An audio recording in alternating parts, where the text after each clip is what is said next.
Hello, this is Christina Caudill with Radiant Astrology, and I'm here today to talk about the eclipse season, which has already begun. We have a lunar eclipse in Gemini, followed by a solar eclipse in Sagittarius. And what does that mean for us, for the nation, for the world?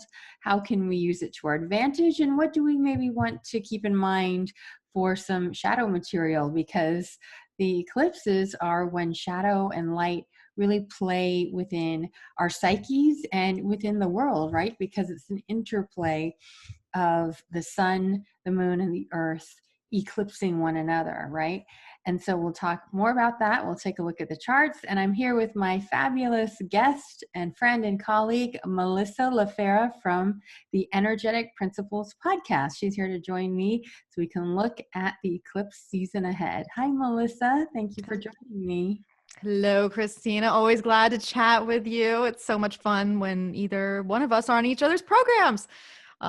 Gemini, Mars action, ready to go. Right. Yeah, we both have Mars and Gemini, and so we have a good old jaw flapping. It gets kind of hard to stop. And actually, sometimes I feel like, oh my God, if anybody's listening to us, can they even keep up? So we're going to keep in mind that we have people of all levels of astrology knowledge, but you will be challenged to keep up with us because we have a lot to cover.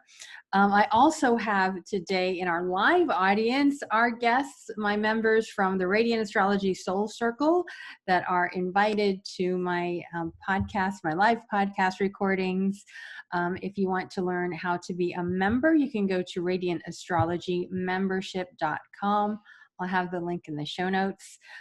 Every first Sunday, we have a soul circle where we look at the astrology for the month ahead, and I do 3 mini readings for our members. And we get free bonuses like this to be here with Melissa LaFara and to ask questions and to reflect on the astrology for the month ahead. All right, so any really sort of overview thoughts that you want to talk about as we go into this eclipse season? I think it's important to understand, what eclipses are. We have eclipse season, and I say season because they usually come in pairs, or sometimes they come in like threes. But we have them every 6 months. So even though they are a fairly rare occurrence, they're not so extremely rare that we never have them. We have eclipse season usually about twice a year, depending on where they fall in the year. And we just are having a major shift from the last, 19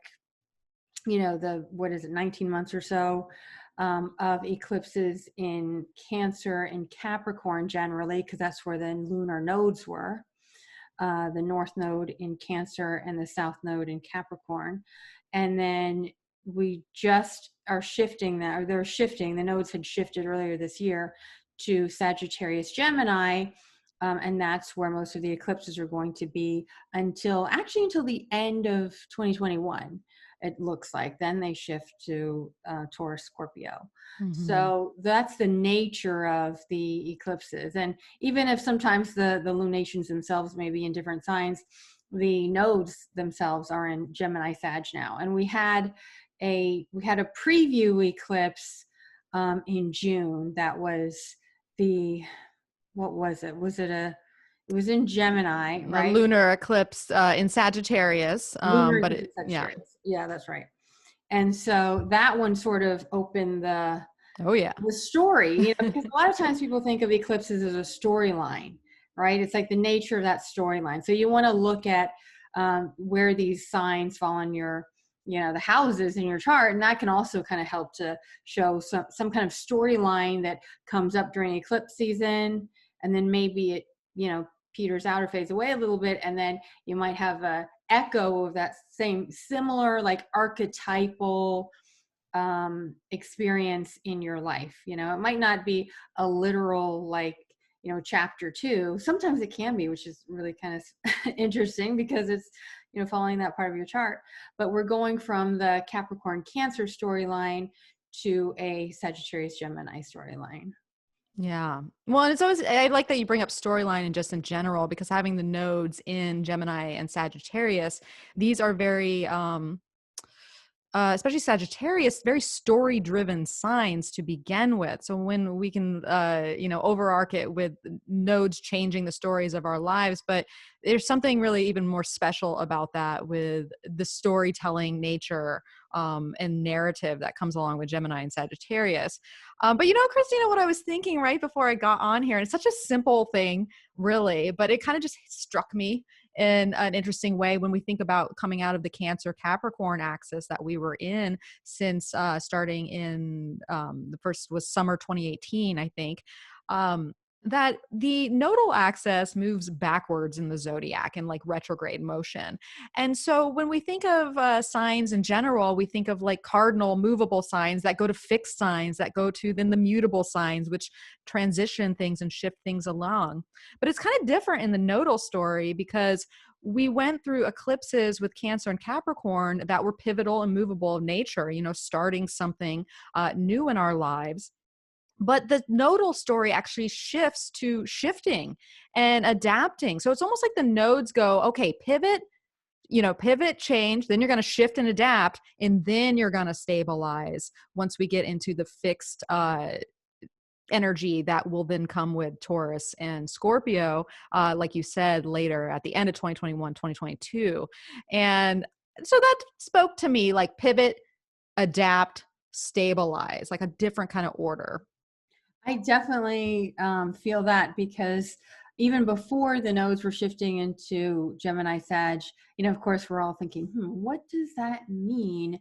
And, the North Node, we tend to see where there's more of an emphasis of kind of maybe the new or growth, and it can even be too much, right? It's not always all positive. And then the South Node, oftentimes there's some kind of shadow or something from the past coming for resolution. And I thought, well, gosh, Gemini is about, because I have, we both have Mars and Gemini. It's about pivoting constantly. It's about being nimble. And this year, everything has been, it seems like just planning short term, it's like, we don't know, can we go outside? Can we not go outside? Is there a curfew? Are we free? Do we have, and you see that a lot actually in Europe where, and they, like a lot of people there, listen to their governments a lot. And, the governments will say, everyone locked down, and then they'll lock down. And then, okay, everybody can go out, and then they'll go out. And then, okay, everybody locked down again. And I saw an interview with a guy who owned a restaurant who said, this is really disturbing for us because it's not like, if you go into a shoe store, someone can just buy, a customer can just buy shoes or not buy the shoes that you already have there. But at a restaurant, especially like a French restaurant, there's so much that goes into it, all this preparation work. And then if we're told 1 minute that we can open, and then the next week we have to close because they've been going through these, shifts like quite frequently, it's very disturbing for them. And I mean, I feel bad for them because that's, they want to follow the rules, but when even their own government doesn't know from one day to the next or 1 week to the next, then that can take a lot of, all that pivoting and all that changing can cost money. It can cost time, and you don't know what to plan for. So this whole year has been about just planning short term, just like what's immediately in front of you and having that. Well, but in my mind, what it comes to is extreme flexibility is what it is. We have to, and I've been telling people all year, plan to change your plans because we are living in short term, kind of momentum. And that's kind of the nature of mutable signs in general, is that things just adapt and sway and shift, and it can be outside forces, which nodal contacts can definitely bring in, especially when we're talking about lunar eclipses.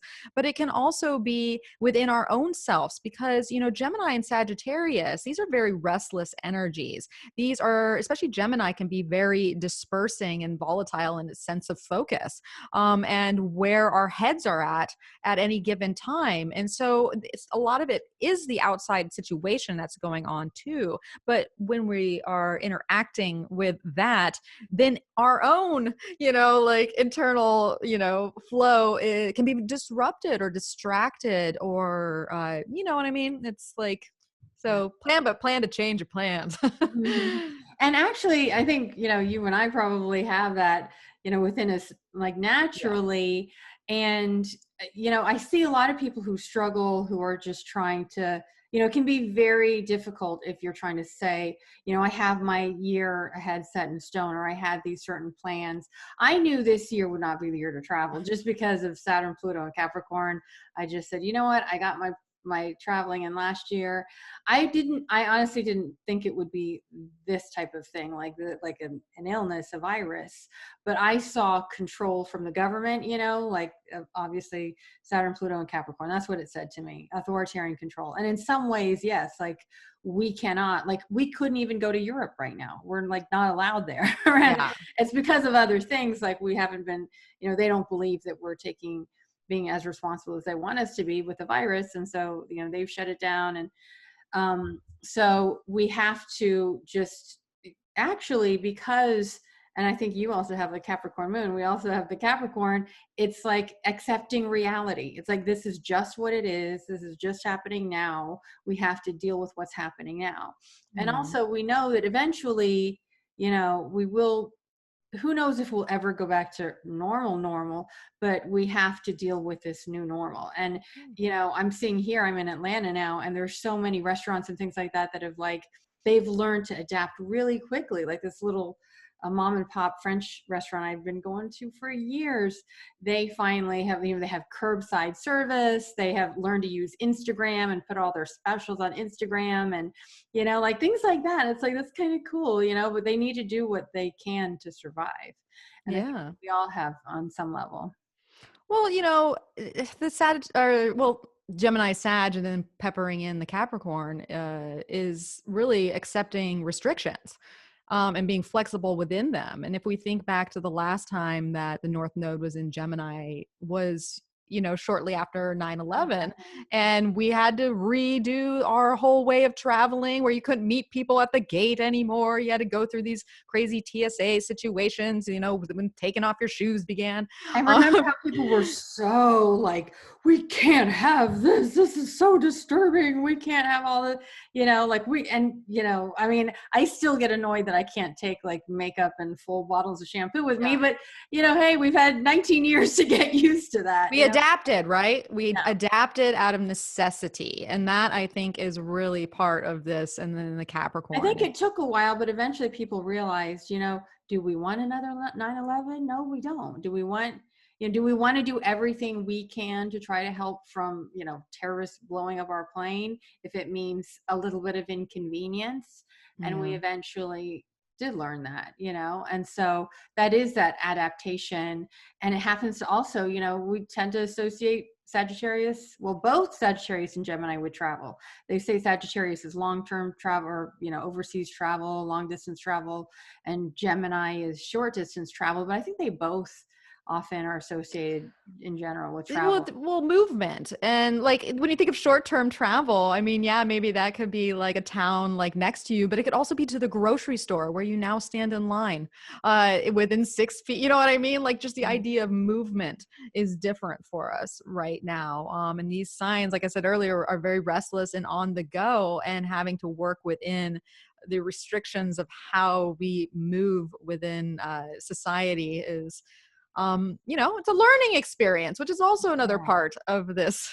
Oh, that's the other thing is learning. I remember saying last year, okay, North Node and Gemini, learning. Okay, that doesn't seem super groundbreaking or exciting, but obviously there's some kind of growth in learning. And look at what happened. We have like online learning is the thing, like not only for adults and people like, learning a new language or a new instrument or whatever, but connecting in all kinds of ways online, and children having to be homeschooled and learning over Zoom. I mean, that is the North Node in Gemini in a whole new iteration. So it's so funny who people were like, my ex-partner happened to be in a business where they were facilitating online education for these types of Zoom calls and for different levels of access, whether it's older people learning new skills or companies that want to teach their workers new things. Well, exactly. It's like they were kind of unsure how the business was going to go, and then 2020 hit, and it was just the ripe conditions for their business to take off. Like, not knowing that this was going to happen, they just happen to be creating the most perfect of businesses at the most. I have another story along that very same theme. Is a really good friend of mine from college. We connect on Facebook sometimes. I see what she's up to. And she said, well, this was like, this summer sometime. She said, well, what I did this year was I left my cushy job in online learning, and I decided to open a youth hostel for international travelers in, like, I think it was San Diego or San Francisco or someplace like that. It's definitely around there. And bought an old building that turns out to be like haunted or something. And she was like, oh, what happened to the luck of the Irish? Because she's Irish. And I'm like, oh, honey, you should have had a reading with me or something. Not that I would know that to that level of detail. But just that's because, and just think about it, because when we keep talking about going from an earth oriented, prioritizing the material and earth and, the physical, and then going toward a society that prioritizes the air element, which is, again, connecting online, connecting through ideas, learning and things. And that to me is almost like a perfect example. Yeah. That, sort of the brick and mortar businesses, not that they might disappear altogether. I mean, it may still take time, but we can see the movement is more toward online, connecting with people, even beyond borders. And I thought what was great about her, though, is she's super creative, that for Halloween, because the place turns out to be haunted, she did a whole thing on, like, getting people's stories who saw ghosts at the place, and they were able to do some tours and things like that. But it's going to be a while before they can welcome some international backpackers, I think. Yeah, it's going to take a second. Who themselves, like, it's not like they earn a lot of money from them. They usually have to pack them in like sardines, right? So those kind of days are definitely on hold for quite a while. Yeah. And the other thing is, last time, well, let me look, and I want to share briefly. I always love to look at the list of lunar and solar eclipses from Cafe Astrology, because and this is a free site, and they have them listed. You could go way back if you want to, actually. And it's just like sort of an easy reference for people, if you want a free thing online to find it. So when we look at 2020, right, see, we went from the Capricorn Cancer eclipses, and then we had the first one in Sagittarius in June 5th. Mm-hmm. And so that was a lunar eclipse. So that means sun in Gemini, moon in Sagittarius. And what happened around that time? I think it was end of May was when the George Floyd, I can't breathe. Yes. That whole catastrophe, and it affected the world. So we can't not say, it wasn't something extremely significant.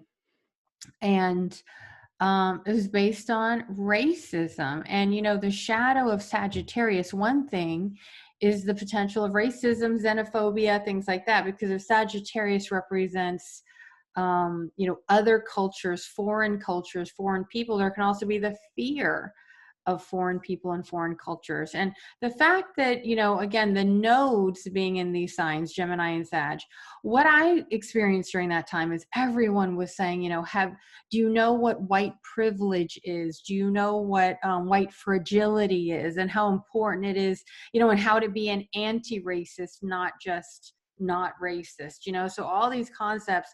So many people were like, you've got to read the book, you've got to understand this concept, you've got to change how you speak and change how you approach these things, and of course there's other people saying, no, we don't want to be too PC and blah blah blah blah. So that was just so, in my world, it was just so incredibly loud. But I noticed how it was about changing our language. If anything, Gemini is also about language, how we speak, and morphing maybe the language and coming up with new ways of connecting and understanding through language. And so soon, like we said, this coming month, November 30th, we'll have a lunar eclipse, another lunar eclipse full moon in Gemini. So this time, Sun in Sagittarius, Moon in Gemini, and then the solar eclipse December 14th in Sagittarius. That's a new moon. So both of them at 23 Sag, the Sun and the Moon at 23 Sag. So, will there be an echo of these themes? Of course, we've been dealing with these themes of racism and white supremacy and things like that, but it seemed like there was some really significant shift. It seemed like before there was only a lot of social justice warriors, were the only people that really need to be concerned about this. And then suddenly it was all over the world. There was a real sense of this is important. This is something that is going to change the culture that we live in.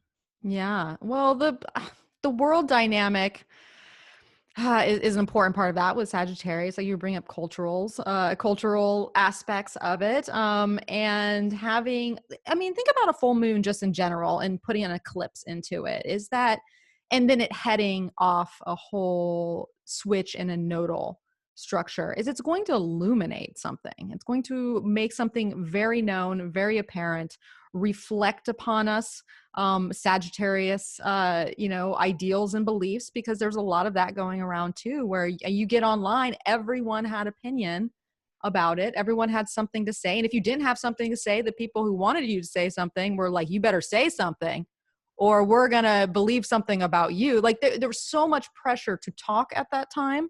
While meantime, in the streets, there were, and what we have to keep in mind too with this eclipse, and I know we're going to start to talk about Neptune being in this eclipse zone that we're in, but at this, the chart while you talk, so we can kind of okay. Are you going to go to the June 5th one, or I'm just going to talk about June 5th real quick? Oh, you are? Okay. Yeah, you can use your cool little tool and just move it on back. Just any eclipse, you can do any. And I go to and then previous, and then you're going to do, and one more. June 5th. Okay. And then boom. Yeah, isn't that handy? I love that. Okay, so there's the June 5th lunar eclipse. Okay. So what's important about this eclipse, and when we're thinking about the rioting in the streets that were happening, we're seeing burning of buildings, Sagittarius fire energy. And it was the height of the uprisings. And what you'll notice is that exactly at what's known as the bendings of the nodes, which is a 90-degree angle of the polarity of the nodal axis, we see Neptune loosely there, which is more heightened for this upcoming eclipse season, but we see Mars exactly in a T-square or at the bendings, as they say, of the nodes. And this was a very volatile time, but a necessary one at that, because it was getting things stirred up on a collective level, especially thinking for Pisces, because Sagittarius through Pisces, just the signs in themselves, have a more collective awareness or sensibility to them, because those are just the nature of kind of the purity of the signs in my mind. And we saw Venus in retrograde motion, which can also stir up, social things that need to kind of come to the surface. She was just rebirthed by the sun. And so this was a very special time that kicked off that eclipse season, that was kind of giving us this pivot point of what the new eclipses looked like and wrapping up the old ones. And I think that this time around, we're going to carry into the next leg of that story, because what's really happening and why we might pick up on things and it moves along in kind of incremental eclipse season kind of dance is that, this one was highlighting the south node. And now we have this upcoming lunar eclipse that is going to highlight the north node. And so we pivot off of like what's from the past, or like you were saying, the shadow work that needs to come up. And now we're like, oh, all right, well, then how are we going to move this forward with that north node energy? Yeah. The other thing I was thinking of is, I remember once an astrologer saying that like Gemini is like, it's like the newspaper. It's like the reporting in the newspaper, and the Sagittarius is like the opinion column, and it seems like, and I noticed at the time, a lot of people were having opinions without necessarily being informed right? So to me, it's kind of like if South Node is Sagittarius, everyone opinions are like, you know what, in your bum. Everyone has Everyone's got them. one. And the North Node is how many people actually take the time to educate themselves, to read a book. I mean, especially if we have so much going on, and to discern truth from fiction. That's another thing we'll talk about with Neptune. But I saw a lot of people saying, and I've fallen into this trap too in the past. I think I'm learning more, but people saying I'm an ally to people of color and stuff, and it's like, but they don't know what that means. Number one, you can't call yourself an ally. It's got to be a person of color saying you are an ally, that you've done the work, and that you're there to advocate for people of color and things like that. You can't just say, well, I don't use the N-word in public, or I don't, I'm not overtly racist. Well, that's not enough. You can't just be not racist. You have to be actively anti-racist. That the guy that wrote the book, How to Be Anti-Racist, I mean, he's had a big year. I'd love to look at his chart and see, because he seems to really be speaking to what is happening now. And it's even like a shift between, even in the 60s, when we had a lot of the civil rights movement. We can't say you can't be an activist from then and not learn something now. I mean, there's new things to learn. There's a new voices of younger people, and Gemini often represents, the youth, the young, the sort of the people that have like the pulse on what's now. And so we all have something to learn, and that North Node really wants us to stretch ourselves and stretch our understanding, of what is like currently needed for all of us to create a new society.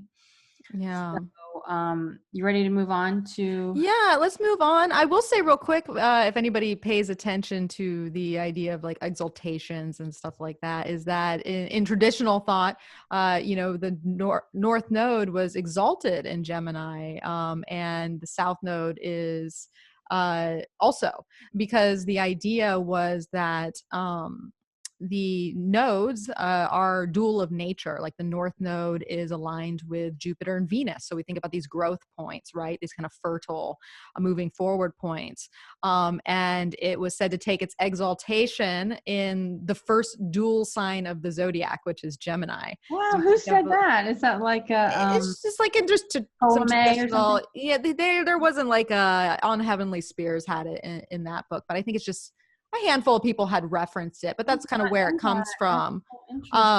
But then we think about Sagittarius and the South Node being the dual natures of Saturn and Mars, and we think of these malefic, kind of planets coming into play. And so just the duality, like the planetary dualities of those two things, but just the duality of nodal, significations to begin with, because we know when the eclipse season comes, no matter what sign it's in, we're like, something's changing, right? We know that something's shifting in some way. And so I just thought that was interesting, take it for what it is. That makes sense, because, and I haven't looked at previous eclipse seasons with the nodes in Sagittarius, Gemini, but obviously 9/11, that eclipse season was, it massively changed the nature of our reality. It traumatized everyone in America and anyone who was paying attention to it too, so that was huge. So, the exaltation, to me, it just says it's extremely significant. And also, we can't ignore that our current president, outgoing president, Donald Trump, was born on he's got this lunar eclipse. Is it Sagittarius moon, or wait? He has the Sagittarius moon conjunct the South Node, and then he has his Gemini sun conjunct the North Node. Okay, so it's similar to this then, right? Yeah, he was basically having a nodal return at the time of the election. Recently. Yeah, at the time of the election. Okay, so and so if we go to, so that's significant for America, Well, okay, Christina, like not only that, but when you pull up this next chart with the lunar eclipse that's coming up here on Monday, the 30th, is that the sun and the moon at 8 degrees of, Sag and Gemini respectively are on the Sibley chart, ascendant and descendant. So the Sibley chart is the chart of the most commonly Wait, used I thought chart the of the Sibley chart USA. ascendant was 26 Sag though. The Sibley chart is eight Yeah. degrees. Okay, because maybe I'm looking at thinking of a different one. We'll have to look that one up. We'll definitely, we need to look at America's chart too, with these as well. Actually, for the next one, maybe we will. Yeah, because 26 degrees is the galactic, the galactic center, right? So I always thought that the ascendant of the Sibley chart. Do you have it? Yeah, I have it. It's yeah. Did you want a time Yeah, or? maybe we can add that also, just so that we can see. Yeah. Or So we got our and it's probably in well, no, I probably manually entered it, but oh yeah, it might be in here, but July 4th, 1776. oh yeah. And it was 4:50 p.m. Philadelphia.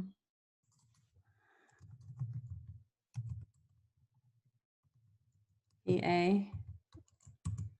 Yeah. Yes. And select this chart too. Save that. Okay. And where's the ascendant? I don't see it on this. It might not, you might not have ascendant, descendant turned on in the points, but you can just switch the charts and it will. Let me just share it. 10 degrees. Okay. I have it at 10 degrees. At 10 degrees? Oh, that's interesting. Did I get it right? 4:50 p.m. Philadelphia, Pennsylvania. 4:50. I have 4:50:42, but I mean, even that's just a little later. So Yeah. I don't know. That's strange. I have around then. We'll have to look at what that's saying. But 8 degrees. Okay. Sorry. Yeah, to answer the question from Charlene, Heavenly Spheres is written by Helena Avalar and Luis Ribeiro. It's like a dual book that came out probably about 2010. It's a great manuscript for all types of traditional techniques. I highly recommend it. It's kind of like a one-stop shop for a lot of things. Okay, so that's really interesting. Well, whether it's even still 2 degrees of an orb is pretty tight. And look at this. The inner chart is the eclipse, right? Yeah. And then the moon is conjunct the United States Uranus. Yeah, that's what's always interesting about the United States Uranus is that it's on our descendant. And we always seem to go to war when that Uranus returns to that position. We're not there yet, but. Okay, so for now, let's just look at the chart. And the moon, from what I understand in traditional astrology, especially in eclipses, the sun represents the king or the ruler, and the moon tends to represent the people. Mm-hmm.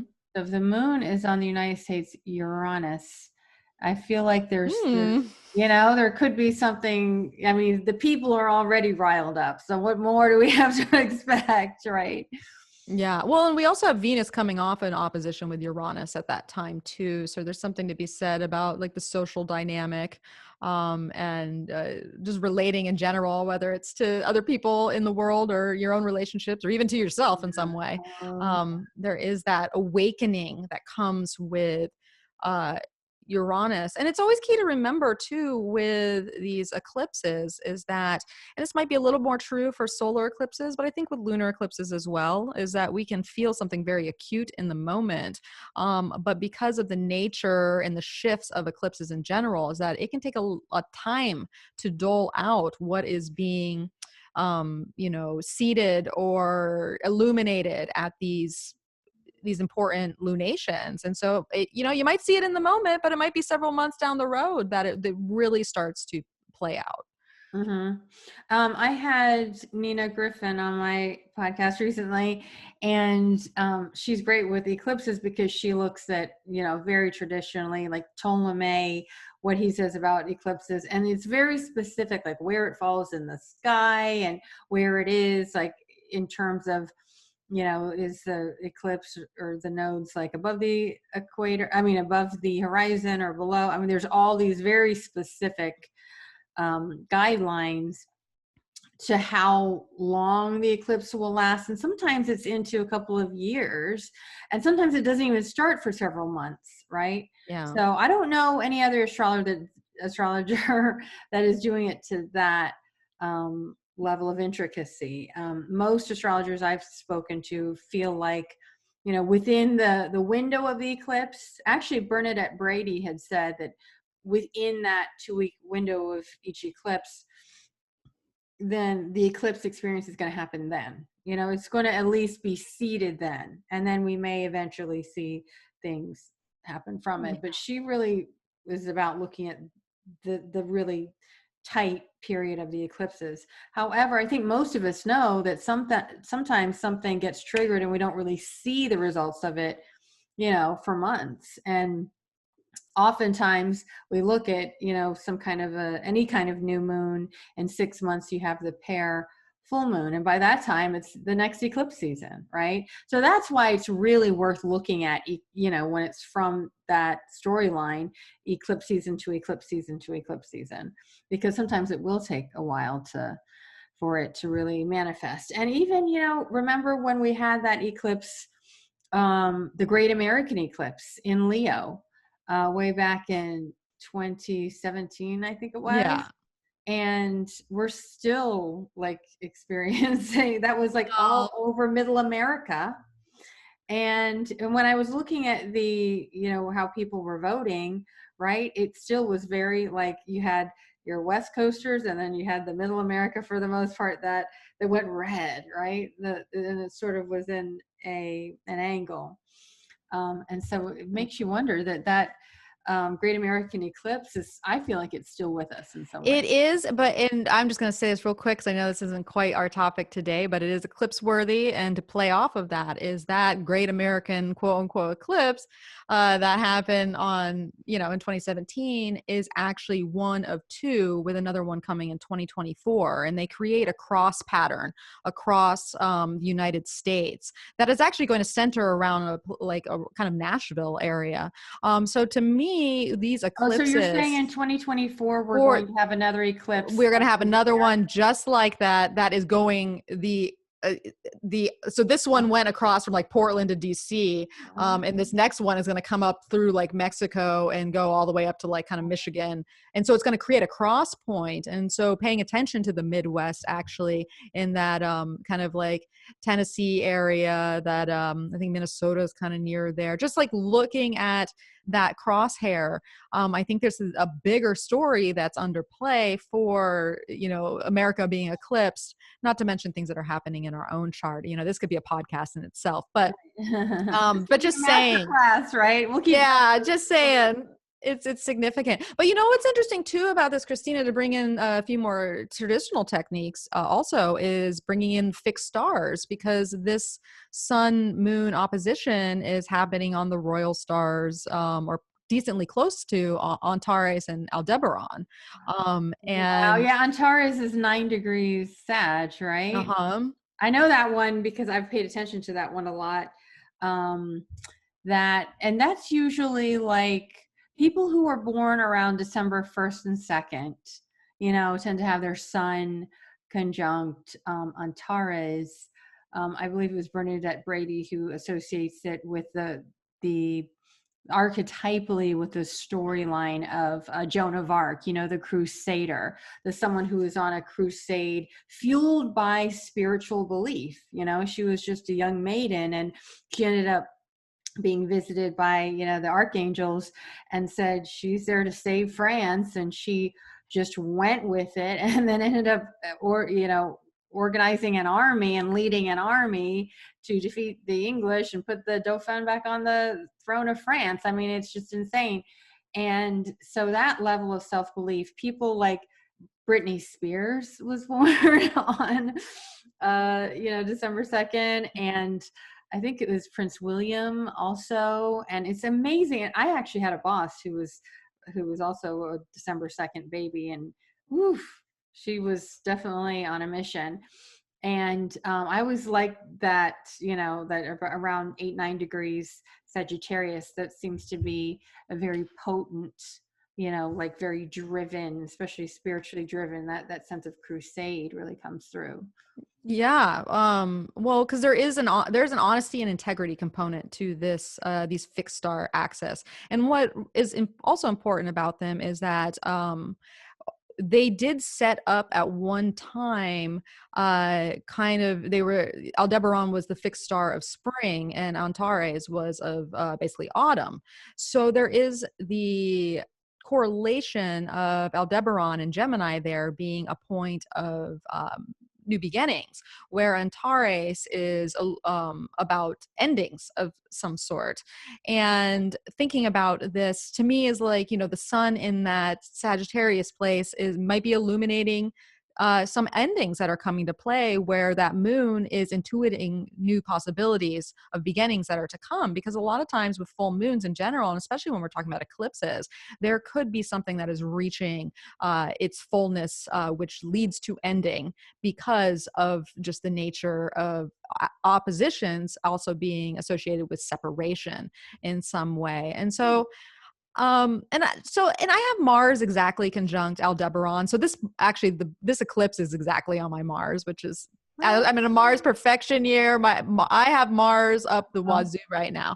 But what I've learned from this and the integrity component, and we might want to keep this in mind for this lunar eclipse, is to not compromise yourself in any way if you need to make some decisions, or because a lot of times decisive energy comes with oppositions as well, and full moons where something comes to a head, right? It's fully illuminated, and you have to go about it, whether it's within your own self or what you're representing to other people, with honesty and integrity, because otherwise it is going to bite you in the behind some way if it's not. And that, I have found that so true with this fixed star in my personal life.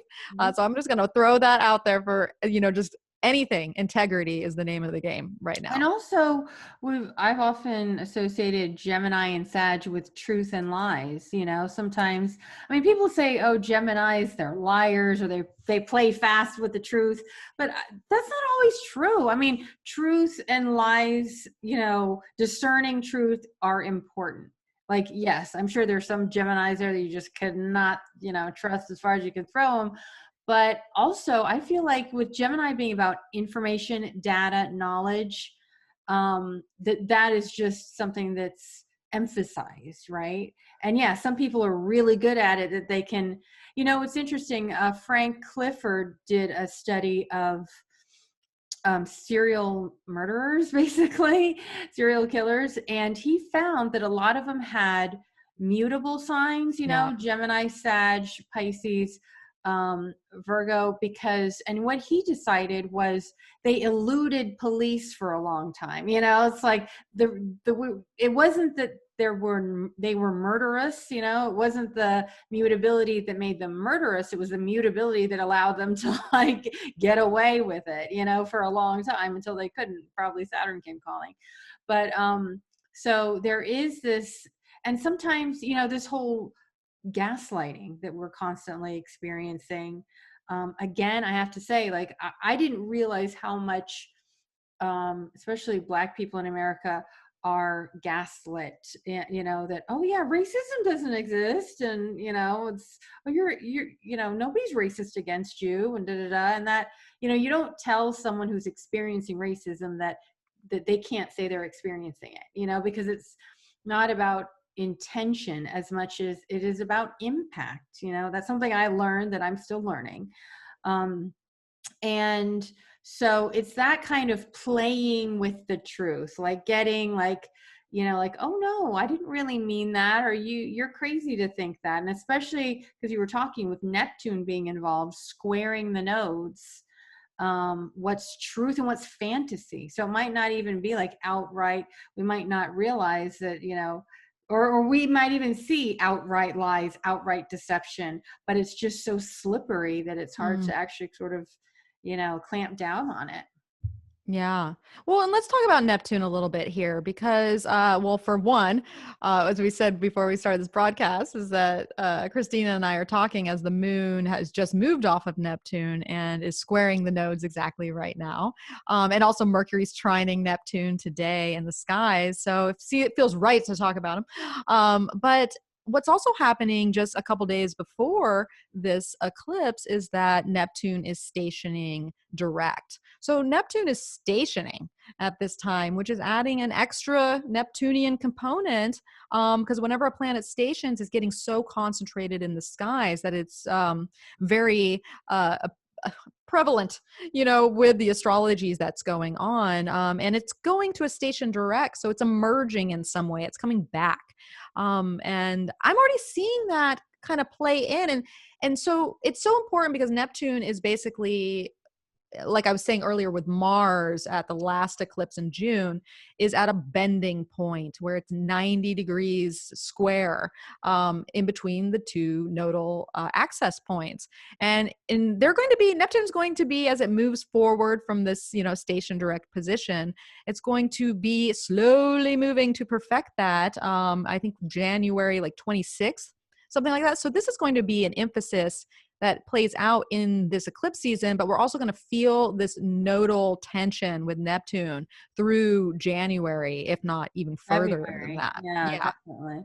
Yeah. Um, because, and we spoke about this last time you were on the podcast, how Chiron was squaring the nodes for at the time in the Mm. spring when the whole COVID thing really just Yeah. blew up. And it was something we just could not ignore in the Western world. And then that's finally we came to America and we finally said, oh my God, this thing is real. It was already ravaging, China and Europe by that time. But and we really, everything seemed chironic, illness, wounds, health, sickness, things like that. Health workers, because Chiron was an Aries, they had to be our frontline defense. And so certainly the square to the nose, it somehow just really magnetized that emphasis of Chiron and Aries. And here also I noticed that Chiron will be trine the sun just 3 days before, will be exact, but that still essentially brings full of It's there. Chiron in it. And so having Neptune squaring the nodes, because as you said, any planet, especially the outer planets, when they station, I just feel the outer planets are just this collective, like, we're all in sort of the soup together. And when it comes to Neptune, I mean, I've seen, we've had a lot of actually tragic things happen with Neptune stations. I mean, I remember the Pulse shooting happened at that time. The shooting in Paris, the Bataclan, happened at that time. Like, Charlie Hebdo happened at the station of Neptune. Like all of these major experiences that brought humanity together. Also, the time when there was all these refugees flooding into Europe, and Angela Merkel, like, just threw open the doors to Germany and encouraged everybody to do that. That was definitely, I remember that was like a Christmas time several years ago with the Neptune station direct. So there's something that it dissolves boundaries, it dissolves borders. Sometimes we feel it stronger than others, like collectively. Sometimes it is aligned with some big event, sometimes not. But I would think because it's squaring the nodes and it's during an eclipse, we just want to see how, and sometimes it can be beautiful experiences. Sometimes even after a tragedy, we connect with our humanity, we connect with our compassion, we see one another as human beings again, which that would actually be really nice that we could be able to do that because we're so polarized now. Yeah. Sometimes it takes, say, someone famous dies who's very beloved, and then we all stop and say, oh gosh, like that person brought so much of their soul to the world. And so, I mean, I don't know exactly how it's going to turn out, but these are very Neptunian times. And so especially that last week of November, early week of December, Yeah. definitely want to look at these Neptunian themes.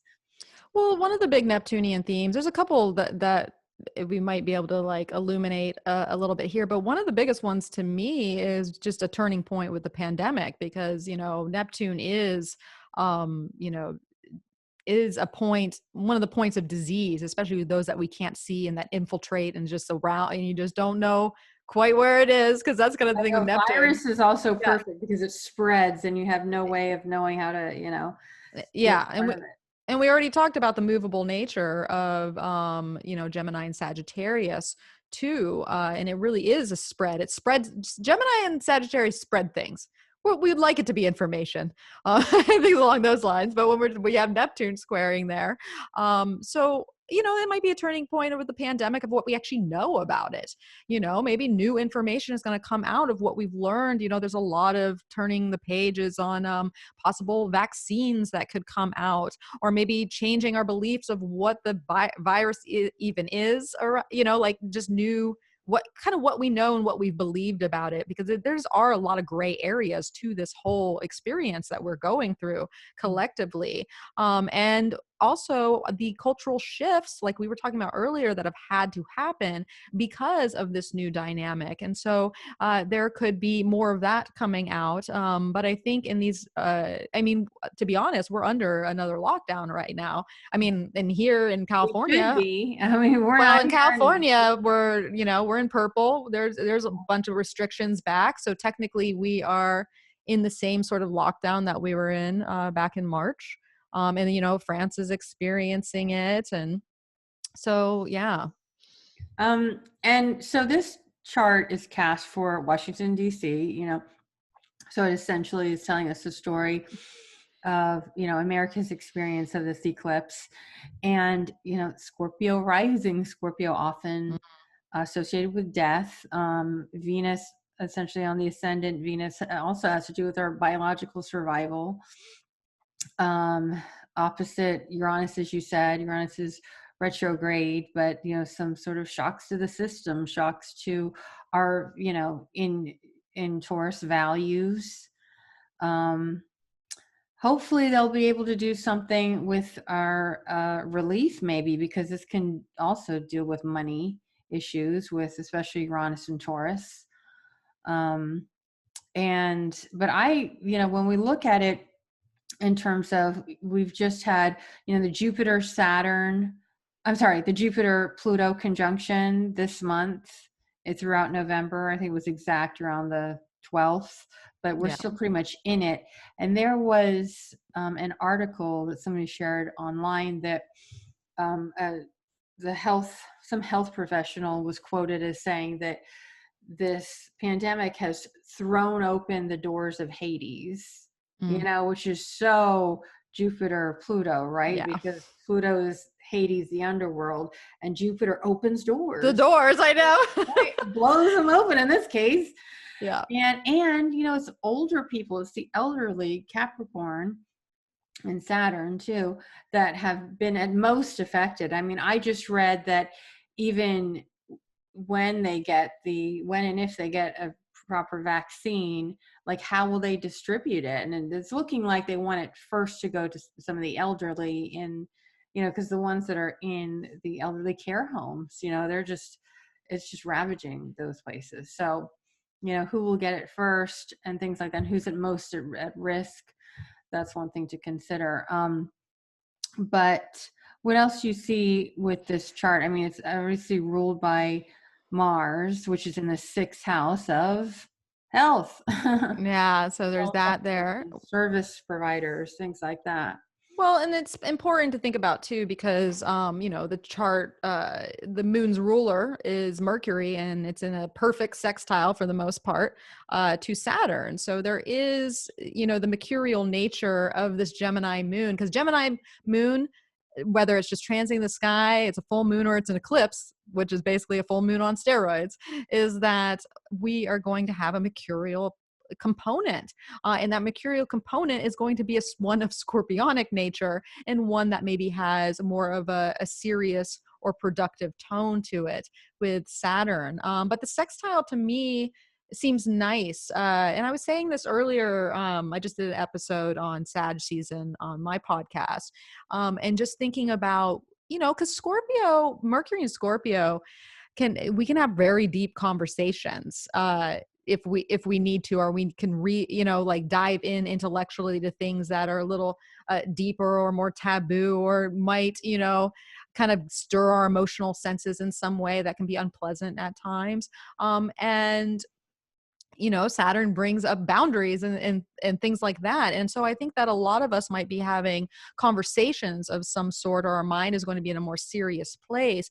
But even if it brings up things that are emotionally challenging to get through, because there's always that Martian dynamic behind it with Scorpio energy, is that ultimately it's going to lead to some sort of productive result with Saturn there. Because sometimes we have to talk about things that might be uncomfortable from an emotional standpoint in order to have productivity take place to move things along. Mm-hmm. And yeah, I think you're so right. Like I've often seen, when you log into Facebook or Instagram, how many people are really actually talking about all the deaths that are occurring, like thousands of people a day in some cases, in some countries. And at one point I had to post something like, can we just take a moment to say a prayer for all the souls leaving the earth? I mean, it's like the rapture, which also Jupiter, Pluto, right? And so we often think of media and social media as a Gemini Sag thing. Yeah. Gosh, if I could take a break from social media, I think I will for those days. And but the fact that, yeah, I love that you said that with Mercury in Scorpio ruling the chart, maybe people will just talk about what is real, like really, and maybe even sharing their experiences either with the COVID or with those loved ones who've had it, or who've passed on, who died. And Venus in Scorpio really wants to bond, and there can even be that bonding through difficult experiences, trauma bonding and things like that. And so I hope that it will get us to speak to what's real. And I actually like the sextile. I'm glad you pointed that out. I like the sextile to Saturn, because to me, it's like having maybe more serious, more measured conversations.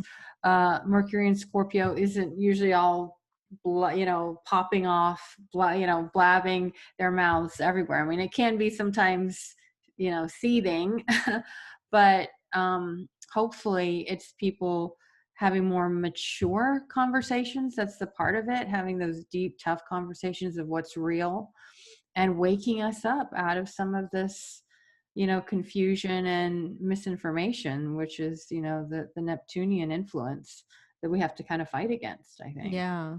And I mean, it could be conversations you have with yourself too, because, Mercury in water signs has a mute quality to it. And it could just be something that you're going over in your own mind, where you are looking at, your circumstances at this point in time, how much you've learned along the way, maybe even, kind of compartmentalizing and integrating all of Saturn's transit through Capricorn, because Saturn is going you say to Capricorn. The Capricorn moon can say that with solidify, so there is, that's funny. I didn't intend to say that, but some Freudian slip. A slip of the crap. And so this might even be a good time to kind of reflect on Saturn and Capricorn's kind of journey, because it is about to leave to Aquarius just days after we have the solar eclipse that we're going to get here to in a second. So this could kind of be one of those like, because these are reflective signs. These are feminine signs that can internalize and have introspection to them as well, and are more oriented in the past. So there might be things, the eclipse itself is in these future oriented, fire and air type energies, but we might have to resolve some things of the past. We might have to discuss things through. We might have to close off a door to open another one. We might have to make peace with something in ourselves of some of the harder things that we've been through. And so this just might have everyone thinking in some, I think. And to bring Neptune back into it real quick, because I was just thinking about this we were talking earlier when we started the broadcast about storytelling. And I think that Gemini Sagittarius is very much the story that you tell yourself. And I think that that story is shifting in many ways. And this could be really a mystical or kind of spiritual turning point, not just this eclipse, but these two eclipses together. Being immutable signs because something's shifting, something's adapting. And so a lot could be happening for people right now. And the story is changing in their lives through maybe an otherworldly component that can bring highs or it can bring lows, or it can be a little bit of both, where we have loss in one area, but we also have a miracle in another. And so there's a reshaping of direction that's happening right now and why we have to be so adaptable. So I want to like kind of look at this as more of a spiritual turning point, even though if we have to go through some fog, some loss or disintegration along the process. And the fact that, the sun is in the second house of resources, money, self-sufficiency, and the moon is in the eighth house of often debts or other people's money that can help us, or that, is given to us. Also, on an emotional level, our emotional bonds and things like that. And so, for the country, this could be some themes, around those. I mean, how much can we rely on, the government to give us money? Maybe it's like, the people will really want that, but maybe the king really wants us to be self-sufficient or something like that. But also, I think when people are thinking of self-sufficiency versus how much can they rely on, say, help from the government or loans, those government loans. I know, this year I kind of thought, I can't really rely on the money to be more self-sufficient as much as I can. But then, we're creating this new economy. And I think a lot of people are likely maybe thinking some hard facts, of how they need to pivot. There may be some people that were just waiting to be able to open up their restaurant again, and, or to be able to, get their job working, I don't know, at the nail salon or at the restaurant or something like that again, and realizing, maybe I need to do something different. Maybe there's something I can sell online, or some kind of value I can place on what I do in terms of pivoting and connecting in different ways rather than just the old way. So there could be issues definitely, associated with these things, such as, money issues and survival issues. Yeah, that's a reality for a lot of people. And I know that these solutions, especially governmentally speaking, were put on hold during the election because I think maybe Trump was trying to use that as a bargaining chip for votes by saying, oh, well, after the election, we'll talk more about the stimulus package, thinking that maybe something would pan out if, he got some votes around it. That's maybe I'm just thinking of that, but I don't know. That kind of came up. So we'll see. Yeah, so let's hope there's some movement with that. But, I'm not, it's really hard to say right now because there's so many shifting, there's so many elements to it. And now then we have 2 weeks later, the Sagittarius total solar eclipse. Okay, so an eclipse is already a big deal, but a total eclipse. Now it's especially, that's where you get sort of the corona is what they call it. The corona, where it's like all, blackened out, and then there's that like ring of fire. Well, that's an annular eclipse. So this isn't one of those. This is one where it's actually total. So it's all there's total and then there's annular. So total is when it's close enough to where it will black it out. But the annular is when it's just far enough away where it doesn't fully go over. It goes over it, but it's not big enough to black it out. So that's when you get the ring of fire. Wait, but I saw the total solar eclipse in America, and I saw the corona. I'm sure I saw the corona. Well, that might have been an annular one, but they're both total. They're both total, but one's like total with everything out, and one's total with because of like distance corona. We're gonna have to see if this one has a corona or not, but we won't be able to see it here. It'll be either way. Yeah, it'll be total in South America essentially, and then I forget how far it goes into the east, I think, as well, but it's basically southern hemisphere. Yeah. And so let's look at and this again is cast for Washington, D.C. Yeah. 23 degrees. See, I thought that was the ascendant of the US. I think I must have been using a different chart. And, but still, it is conjunct Mercury, right? Yeah. So definitely messages, more people with their opinions. Well, Now the especially opinions. trine Mars. Mercury's right trine Mars. So, Mercury trine Mars. Okay. yeah. Don't get any arguments coming in. A trine, I don't know. I mean, a fire trine, there's just so much going, and with Exactly. Mars, usually you think, okay, a square to Mars, that's like, a conflict or challenge, but a trine can be tricky too, because there's maybe no stopgap there. Exactly. But it can also be motivating. It can be motivating to speak your truth or, speak your opinion. Again, do we really need opinions if they're not informed? I don't know. Make sure you have an informed opinion. And let's see, the ruler being Jupiter, and Jupiter being conjunct. Yes. Yeah, so close to Saturn, and they're just days, less than At 2 weeks the very out. end of Capricorn, right?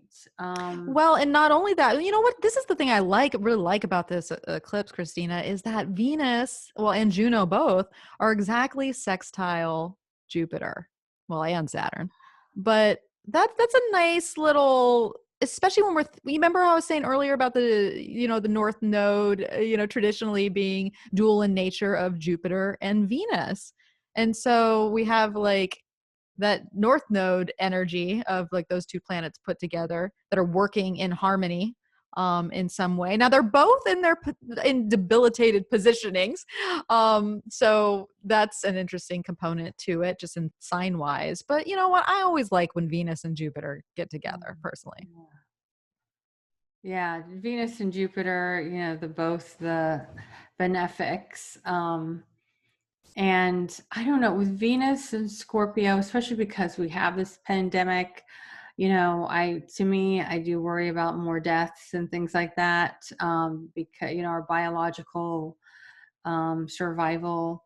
And it could also be us being determined to survive too, because Scorpio is certainly known for determination, and especially with the sextile to Jupiter and Saturn. I feel like there's some kind of real determination that, that's what it really speaks to me. Now, a solar eclipse is, that's really dark, especially I would say the 3 days before any new moon, the balsamic moon. That's the darkest of the moon. And that sometimes is the most dangerous time too, it's said.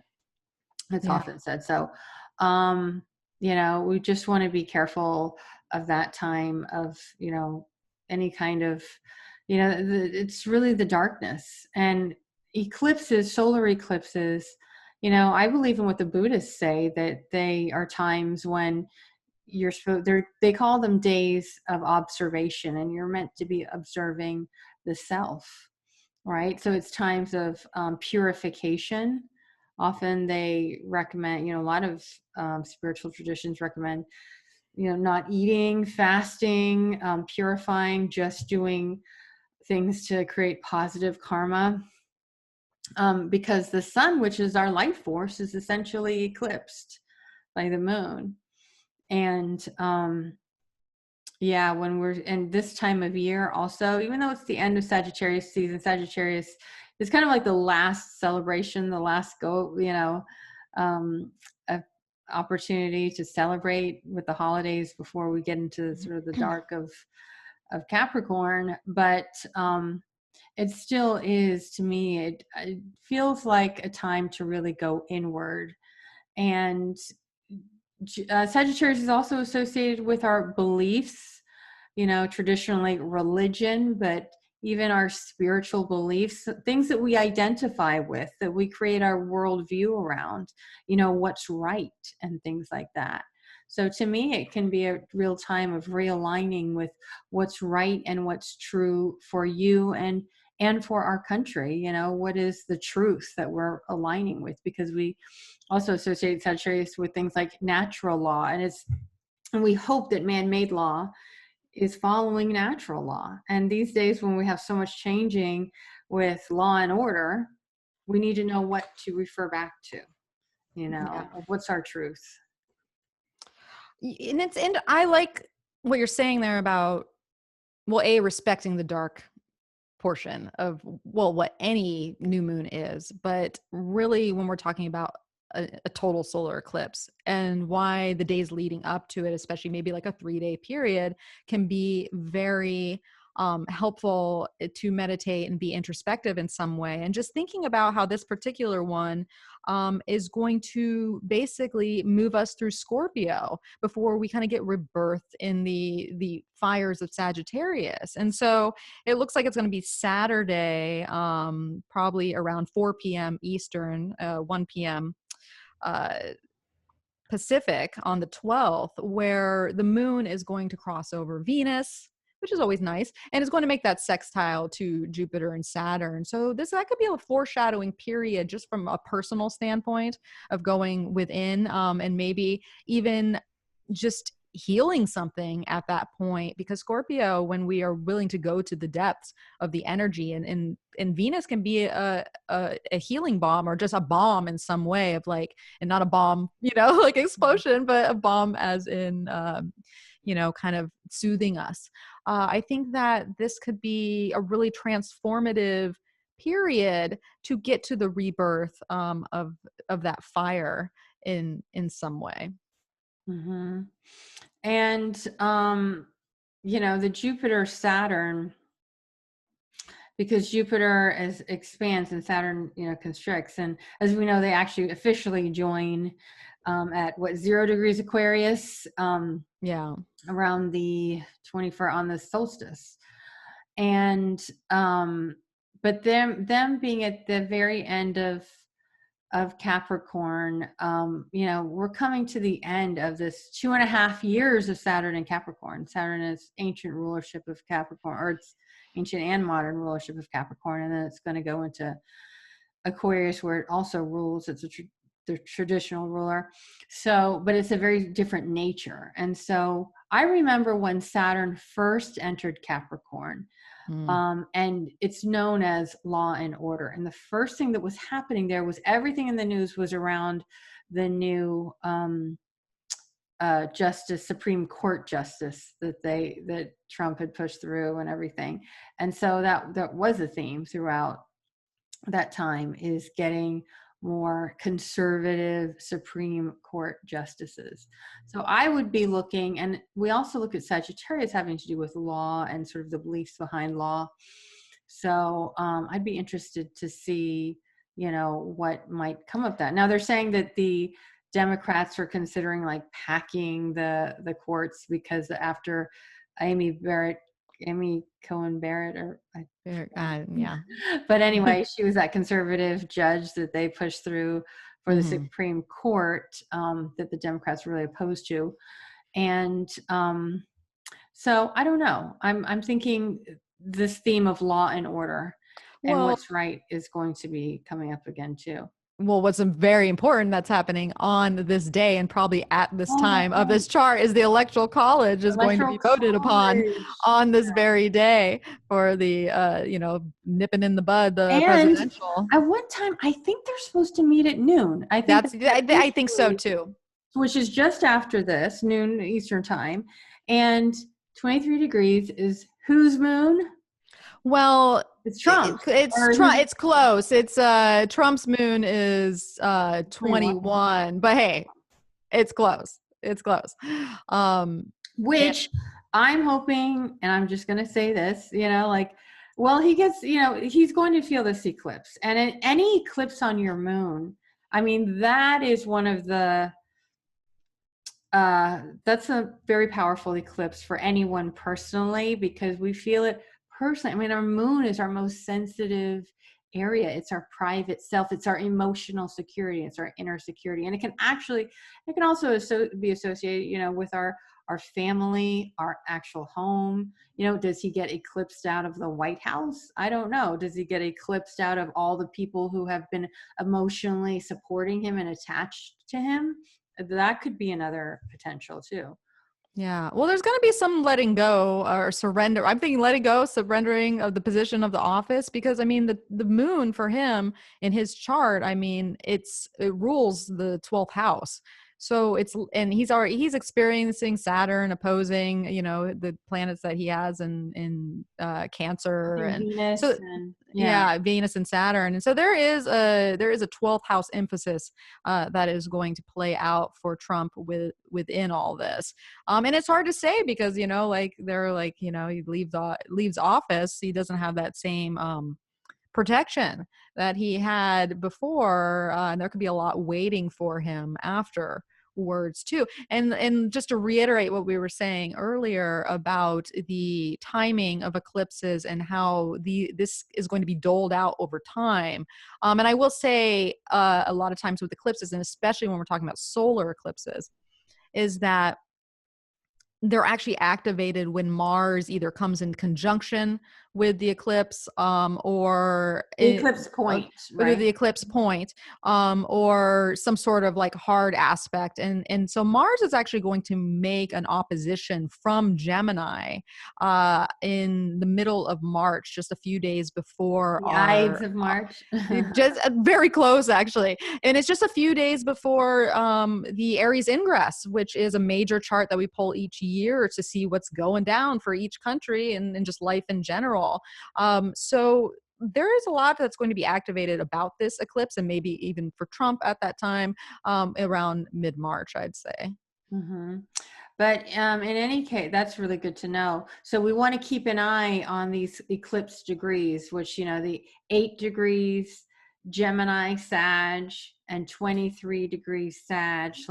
And like you said, when Mars hits any kind of, when it's on those degrees in Gemini, or eventually, you know, squaring them from Virgo, then we want to keep an eye out to see the rest of the storyline, that Yeah. storyline being triggered. You know, Mercury up there usually is big news, you know, I would Yeah. say in Sagittarius. And, you know, personally though, I also like to look at how can we use this personally. I mean, this is definitely a time of still continuing to have hope for whatever our own personal aspirations are, because Sagittarius wants to have a vision for the future, for the long-term future. And I think maybe, hopefully, we'll come to the end of 2020, and you know, we've made it this far. You know how they say, we didn't come this far just to make it this far, or something, or just to come this far. We still have a whole nother, you know, 2021 is going to be a completely different nature, a completely different beast. I mean, we've had a little taste of what Saturn and Aquarius was like, but then Jupiter's going to be in Aquarius. So I think this is a time to still have hope for the future and see how things can unfold in a new way, in a different way, with all that we've learned so far, because we all have, you know, some of us kicking and screaming, but we've learned a different way how to engage with one another. Yeah. And you know what's nice, Christina, about this solar eclipse is that if we look at the Sabian symbol for it, it's actually kind of sweet. 24 Sagittarius is a bluebird standing at the door of a house. Keyword fortune and the theme of providence. And so I thought, hey, you know, maybe out of like all this time, we can still open that door to the Sagittarius optimism about fortune that is around the corner in some way, especially if we got through more trying circumstances, and we have to find the faith that could be associated with signs such as Sagittarius, and even Pisces and that Neptunian component, and why faith might be a very key ingredient to all of these eclipses, despite the evidence. And I think South Node too, it does have that shadowy aspect that it has to get through and things we need to release. I like to call it the celestial Drano. Like this will be a cycle of releasing and letting go of things that are Sagittarius of nature that just don't work for you anymore in your life. But I think a lot of times when we release and we let go of things, sometimes we are gifted with stuff from the past that still holds a lot of value, like a treasure that might have been there the whole time, that we can now kind of be like, oh, I forgot I'm good at that. Or just, I don't know if that makes sense. There can be a gift that comes through the South Node, I think, once we release all the muck that might be covering it the whole time. Yeah, because the South Node, I think, has gifts as well as, burdens and shadows, they often say if we stay in our South Node, then we don't often feel like we're growing, like we can, there's some gifts that have served us well in the past that we need to release in order to grow. But also, like you said, during an eclipse, we could be reminded of certain things from the past that we love. I mean, some of us have been living in, these last 4 years have been kind of, putting our dreams on hold. I think that even though, we'll still have to live with this pandemic for some time, I think we may have faith that we can live with it. And also, the human spirit can still thrive through it. We just have to have the faith. We're not dead yet. Like, no, those of us that are still surviving. The other thing is, the sun moon is semi-sextile Pluto. And I often find that 30 degrees, the next door neighbor sign at that very degree, that has an impact too. So to me, that Pluto metamorphosis, there's a definite, it's going to have that sense to it. Like this is a change. This is an inevitable change that hopefully will be for the best. I mean, for America, it's an Aquarius rising chart. Can we be more progressive? Can we, instead of constantly, infighting or clinging to survival, is there ways that we can move our whole life and our whole society forward, so we can have that sense of forward momentum again? Yeah. Well, what's nice too about the US chart actually by progression and how the planets move over time is that right at the election, the US's moon by progression was moving into 0 degrees Aquarius. It, like on election day, we're basically highlighting the upcoming Jupiter-Saturn conjunction. So we do have this upcoming, 2.5 years of America as a country. And what, like you pointed out earlier, the moon being that point of the people that have left a 2.5 year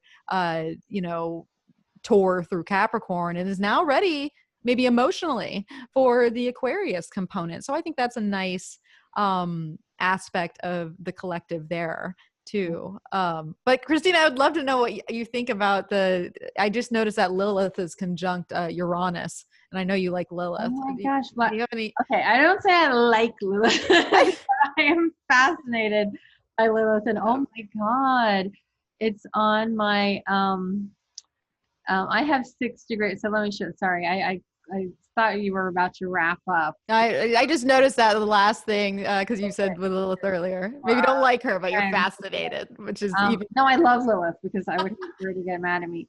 But Lilith in Taurus, and she's coming up real close to a retrograde Uranus. I have Uranus at 6 degrees Scorpio, so I've been in my Uranus opposition for over a year now, and this is going to be, I didn't realize he was getting so close. There's one more pass. I don't know if he's going to go all the way back to 6 degrees. I have to see, but this is essentially it. And I often see, I mean, I have to say that Black Moon Lilith, she burns away, Demetra George says she burns away anything that's inauthentic.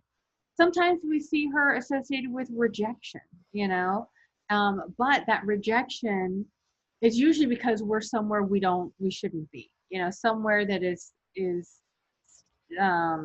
preventing our growth, preventing our authenticity, or we could be the ones to reject another. As we know with the mythology of Lilith, she initially, it was said she was ejected from the Garden of Eden because she refused to let Adam mount her, like literally physically mount her. But later it was found out that she actually exiled herself. She left in her own accord because she just was not going to be oppressed or suppressed or mounted like that, like disrespected. And sometimes I see it associated with someone who, like, maybe you're in like a gilded cage, and it's like with women, it's very feminine. I'm sure men have their experiences too, or we're kind of a beyond gender kind of thing, but anyone who knows what it's like to, like, oh, here's all the luxury you need and just be quiet and just have what you want. And Lilith is like, no, there's something beyond this, like, so rejecting the sort of Garden of Eden for your own sense of empowerment, and dignity, really. So maybe there's, I would say, sudden rejection in some ways, maybe that could show up in Taurus. Maybe there's something to do with our survival, and it could even be like, um, even if our very survival is around being connected to someone who is oppressing us, then at some point your self-respect becomes bigger than that. That's some of the things that kind of come to mind when I see that. Well, I mean, no one loves rejection, especially Capricorn Moon. But when I think to myself of the saying, rejection is God's protection. And it's a good thing to remember, because you can get anybody, Capricorn Moon or not, can get very hurt by being rejected in some way, whether it's by someone, something, just a feeling inside that might even like just be a shadow of a feeling that you're going through.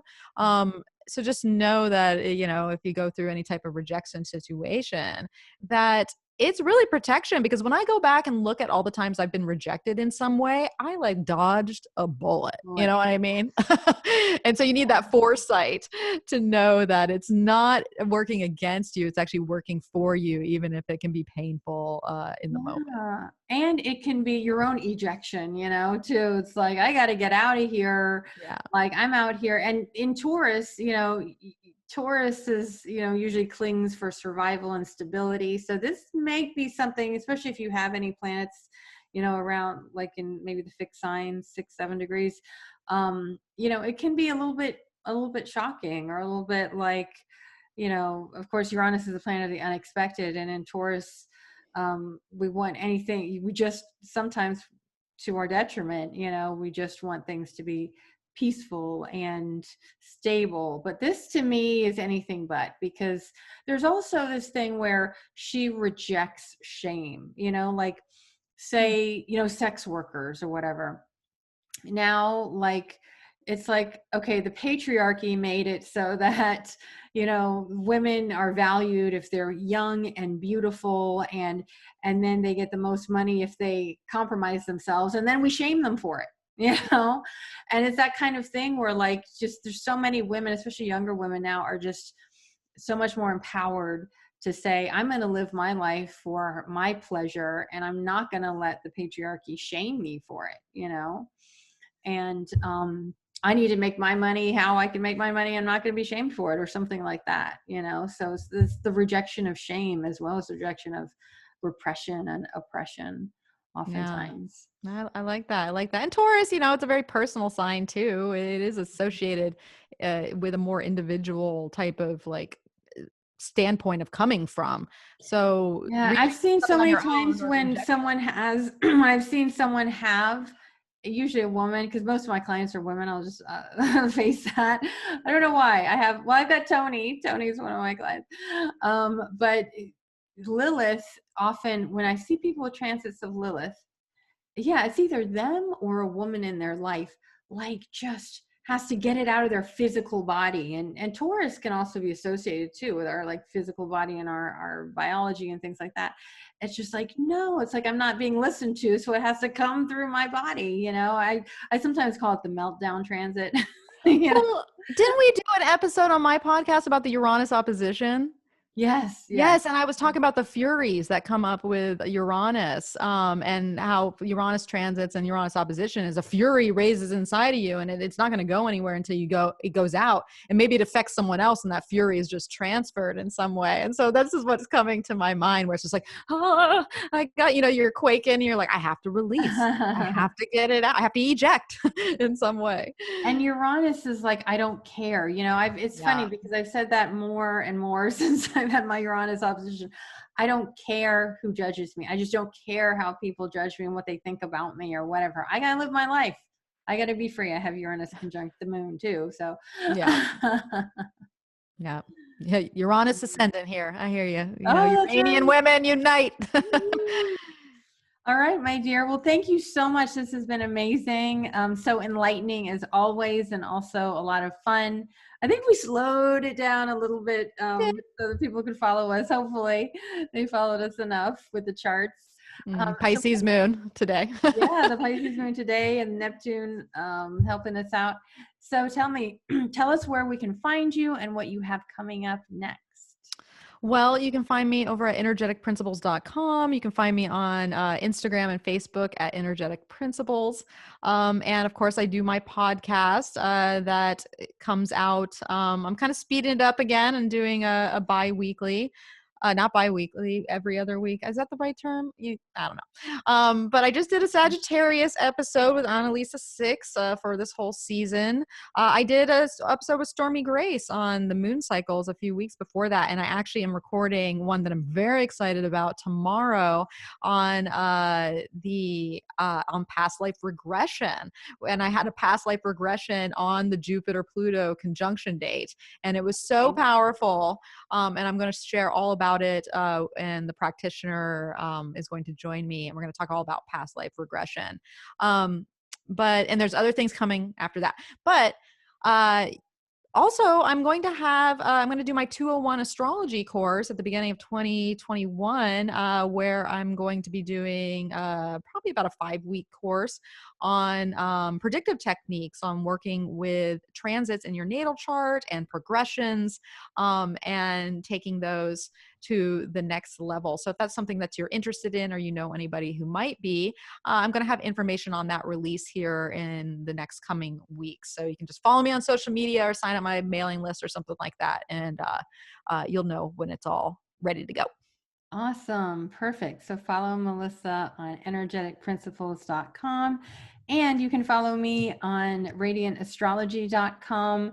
I have a very special event that I'm going to be launching for the Jupiter-Saturn conjunction in Aquarius, for the age of Aquarius.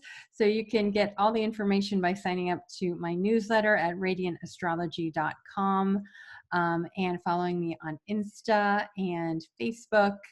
And yeah, 2021 is going to be a big year for all of us. I think it's going to be great for astrology, for those of us that want to take it seriously and do our Saturn work. So if you've ever been eager to learn astrology, this is a better time than ever, I think, to do it. And the next year there's going to be the Saturn Uranus square and stuff. To me, I feel like, this is the thing. If you do your Saturn work, you can really rise to new levels of mastery. And to me, Uranus Aquarius is very, it's associated with astrology, because we take all of these abstract concepts and we make some kind of sense to it. Yet it also has enough space that we allow things to unfold, fate and destiny to arise through us. So yeah, I'm super excited. I'll be teaching more with my membership. So visit me at radiantastrologymembership.com, and you can get all the details on joining my monthly membership and be invited to awesome podcast episodes like these where you can join us live. All right. Thank you so much for joining us, and we will see you next time on the Radiant Astrology Podcast. Take care. Thanks, Melissa. Thanks. Bye-bye.